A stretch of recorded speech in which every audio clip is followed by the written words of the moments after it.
think you want to know yourself, to really understand the patterns, the motives, the hidden algorithms inside of you that make you, you. But what if you don't?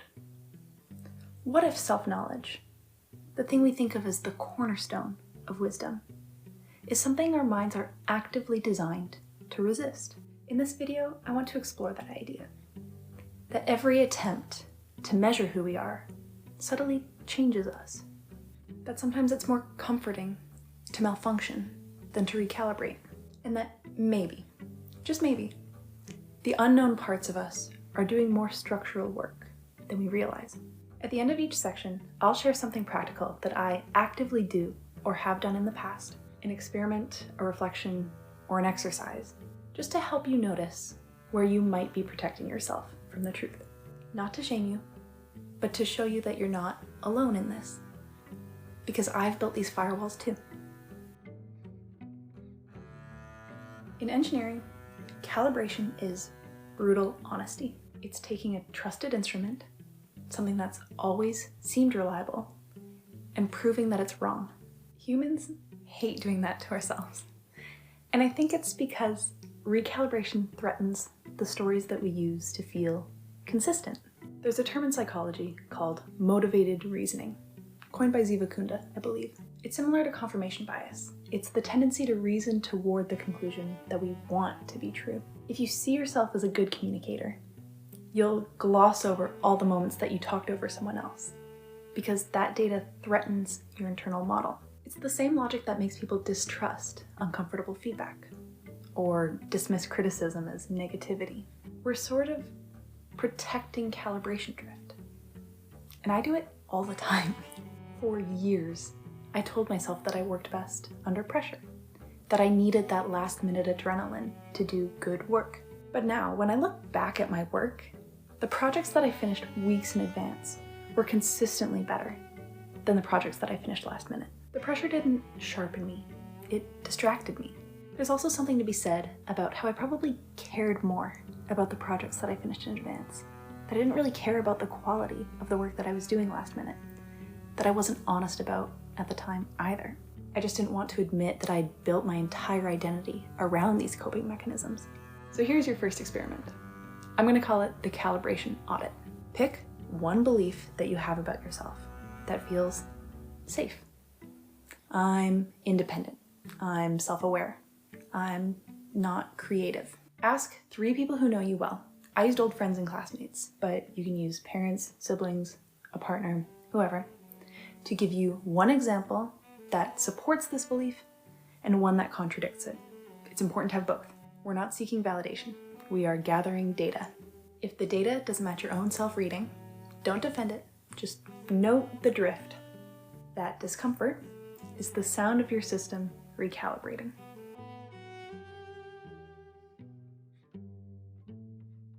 In physics, there's something called the observer effect. The act of measurement changes what's being measured. Think about the lesson you were supposed to learn in that high school science class where you learned about the double slit experiment. Even in quantum mechanics, when you observe an electron, its behavior collapses from a probability into one definite state. I think the same thing happens psychologically. The moment we start observing ourselves, in a mirror, on camera, introspectively, in reflection, we start to subtly perform for the observer. When this is done externally, when we are performing under the observation of others, this is called the Hawthorne effect.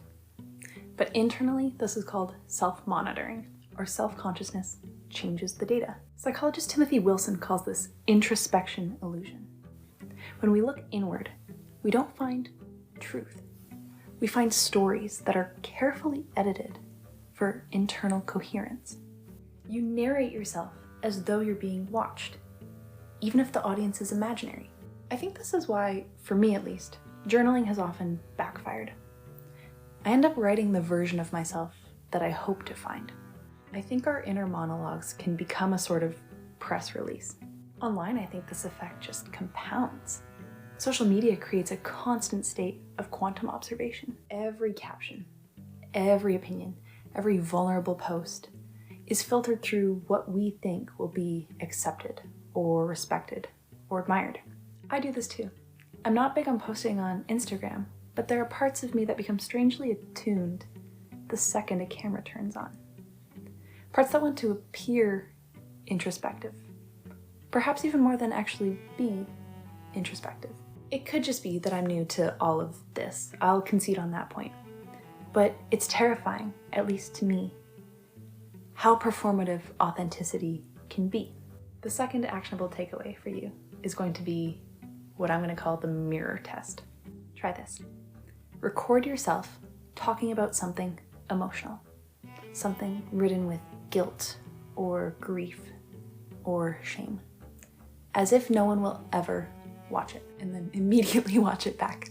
Notice the micro expressions that shift the moment you realize you're being observed. That difference between how you felt and how you appear, that's the observer effect in action.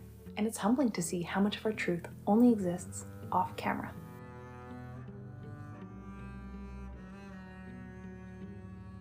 Sometimes we would just rather live with a flawed system than face the pain of fixing it.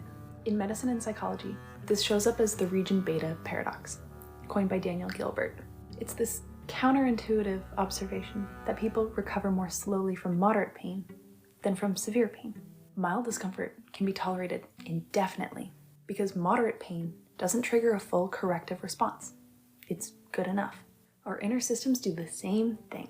We tolerate these suboptimal emotional states, low-grade loneliness, constant distraction, mild dissatisfaction, because they're not unbearable enough to demand the greater pain of change.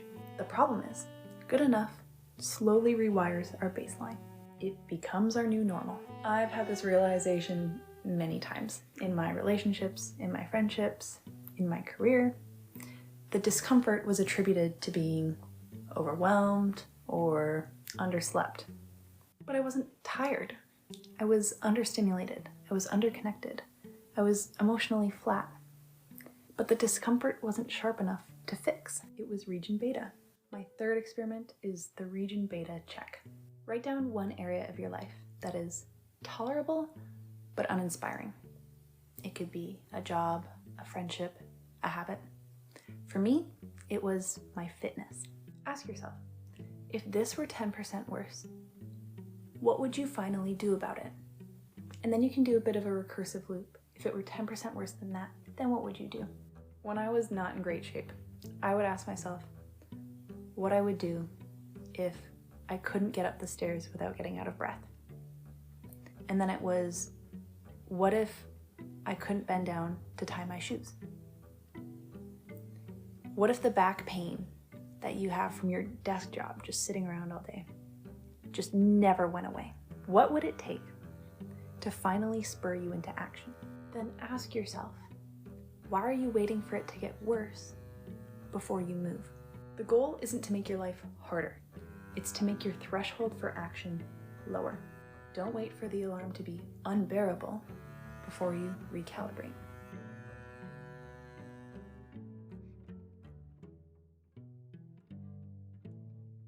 We like to think that self-knowledge is objective, like we can just gather enough data to build an accurate model of ourselves. But cognitive science disagrees. Our minds evolved for survival, not for truth. Donald Hoffman, a cognitive psychologist, argues that perception is a user interface, not reality itself. The interface theory of perception, by the way, is fantastic, and you should definitely go listen to him speak about it. Natural selection doesn't reward organisms for seeing truth. It rewards seeing what's useful, and those aren't necessarily the same thing. So when you think you know yourself, you might just be looking at a UI. You're seeing icons on a desktop that hide the messy code underneath. We distort our self-perception to maintain stability. Daniel Kahneman, the author of Thinking Fast and Slow, referred to this as the experiencing self and the remembering self. One lives these events, and one edits them into a story. And those edits are where our self-knowledge lives. My fourth action item is the interface check. Next time you make a confident claim about who you are, I'm introverted, I'm bad at relationships, I don't care about money, pause and ask, Is this truth, or is it a useful interface? Does this belief help me survive emotionally or socially, or does it reflect actual evidence? If it's the former, you don't have to rush to discard it. You should just label it honestly as adaptive fiction. Knowing your interface is still an upgrade over thinking that it's the operating system.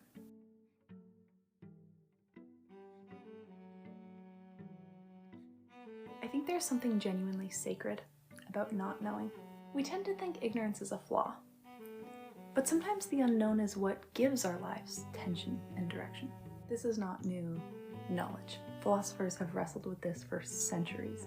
Nietzsche warned that the pursuit of ultimate truth could drain life of its vitality, that humans need illusion to create.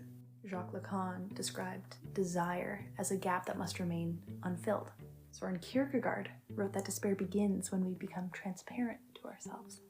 In other words, full self-knowledge can be paralyzing.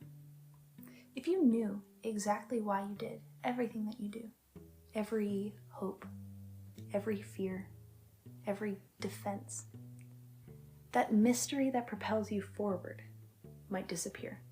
Psychologically, this would explain gold medal syndrome, why people feel so lost after achieving a lifelong dream.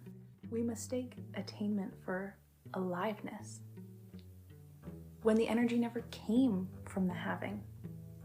It came from the striving. Our fifth takeaway is the desire audit. List 3 things that you're currently striving for. Could be a relationship, a career goal, a version of yourself. Now ask, would having this feel as good as moving toward it feels now? If the answer is no, that doesn't mean to throw your dreams out of the window. It means that maybe the point isn't to possess it, but to use the pursuit of it as your structure. The unknown gives shape to the known. You don't need to destroy every mystery to feel grounded.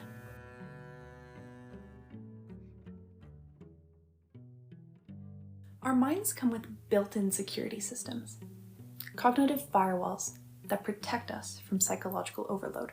Freud called them defense mechanisms. Modern psychology calls them self-serving biases. Either way, their function is the same: to keep our internal operating system from crashing under too much truth. If you've ever looked back on an argument and realized that you remembered it differently than the other person, that's your firewall patching the system. You edited the event for emotional safety. These defenses aren't flaws, they're survival features. David Simons, a cognitive psychologist, puts it as, we evolved to reproduce, not to see truth. Sometimes, lying to ourselves keeps the system running long enough to grow. This is fake it till you make it 101. But every firewall creates blind spots, and you can't fix what you can't see. Our sixth action is the firewall check. Think of a recent conflict where you felt entirely justified. Now, I like to write out that story in a few bullet points, from the other person's perspective, as if they are completely correct. Not because they were, but because it tests whether your firewall is blocking empathy packets. It's humbling. And it might reveal just how much of your truth is selective data caching. Please excuse my slightly contrived computer metaphors.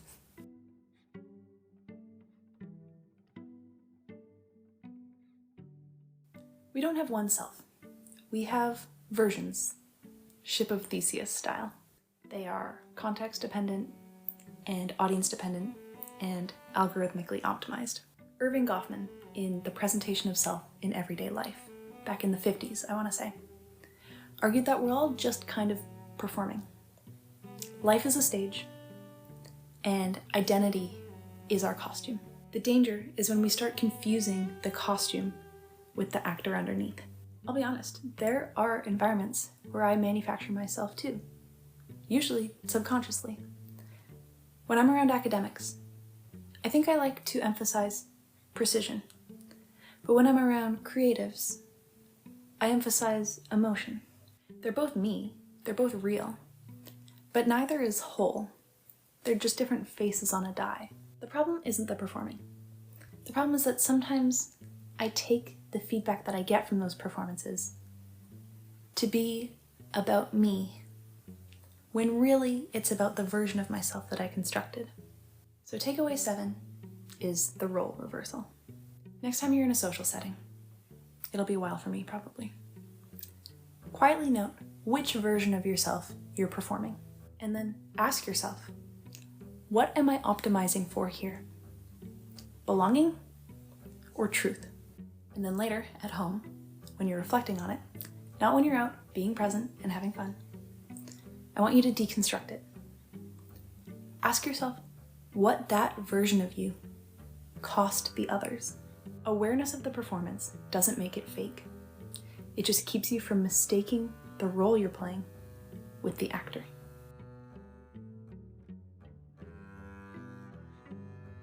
True self-knowledge is never finished. It's a form of maintenance. Continuous, unglamorous, and often invisible. Descartes knew this. In his meditations, he decided to doubt everything that he knew. In his meditations, he decided to doubt everything that he could. To strip his mind down to its bare components. To see what could truly be known. That radical reevaluation became the foundation of modern philosophy. This is the origin of I think, therefore I am, or I'm thinking, therefore I exist, from the French, je pense donc je suis. But most of us avoid that process because, frankly, it's time-consuming and exhausting.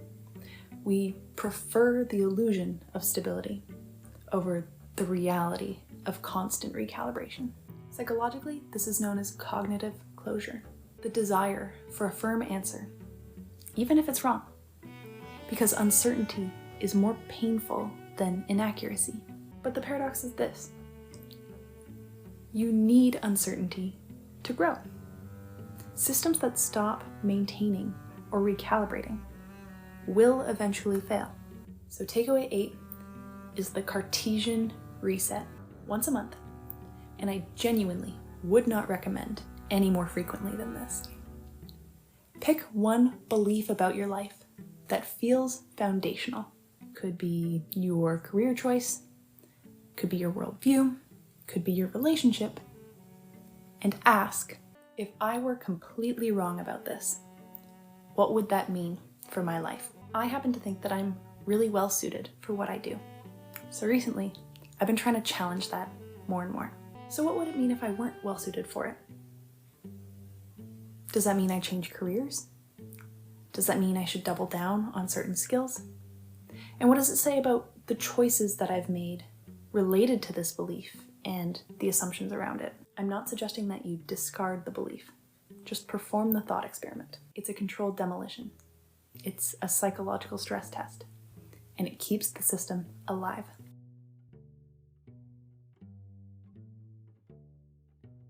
You don't want to know yourself. Not fully.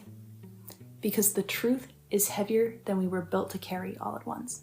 But fragments of truth, momentary recalibrations, those are how we evolve. And each one destabilizes us just enough to grow. We resist recalibration because comfort feels safer than accuracy. Observation changes the system, and authenticity performs for the mirror.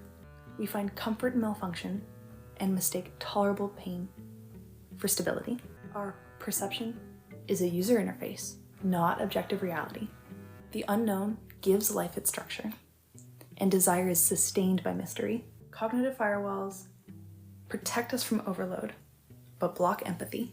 We manufacture selves to belong, but forget the actor beneath the role. And maintenance, the willingness to doubt ourselves, is the price of staying real. The goal isn't to destroy every illusion. It's to know which illusions you're running and to choose them consciously. Because maybe self-knowledge isn't a mirror at all. Maybe it's a circuit, one that only functions when it's alive and fluctuating and self-correcting. And maybe the most honest thing you can do is admit that you never fully know yourself. But you can keep checking the readings. You can keep recalibrating. And that is enough.